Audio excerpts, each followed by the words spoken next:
சோதனை பேசுகிறேன்.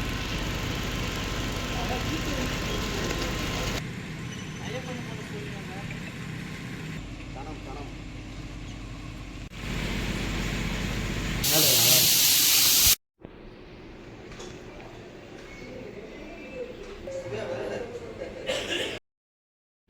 திண்டுக்கல் மாவட்ட புவியியல் மற்றும் சுரங்கத்துறை உதவி இயக்குநராக செல்வசேகரன் பணிபுரிந்து வருகிறார்.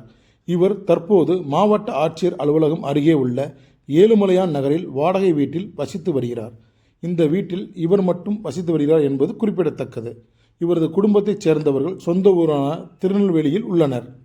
இந்நிலையில் செல்வசேகரன் வசித்து வரும் வாடகை வீட்டில் திண்டுக்கல் மாவட்ட லஞ்ச ஒழிப்பு போலீசார் காலை அதிரடி சோதனையில் ஈடுபட்டு வருகின்றனர். இந்த சோதனை 1 மணி நேரத்திற்கு மேலாக நீடித்து வந்தது.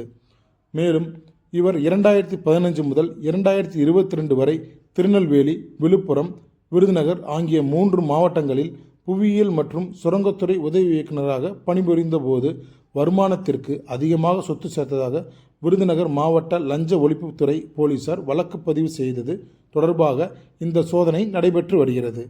இந்த சோதனை காலை 7:30 மணி முதல் 9:30 மணி வரை சுமார் 2 மணி நேரத்துக்கும் மேலாக சோதனை நடைபெற்றது என்பது குறிப்பிடத்தக்கது. இதில் முக்கிய ஆவணங்களை போலீசார் எடுத்துச் சென்றுள்ளனர் என்பது குறிப்பிடத்தக்கது. லஞ்ச ஒழிப்புத்துறை போலீசார் திருநெல்வேலியில் உள்ள இவரது வீட்டிலும் சோதனையில் ஈடுபட்டு வருகின்றனர் என்பதும் குறிப்பிடத்தக்கது.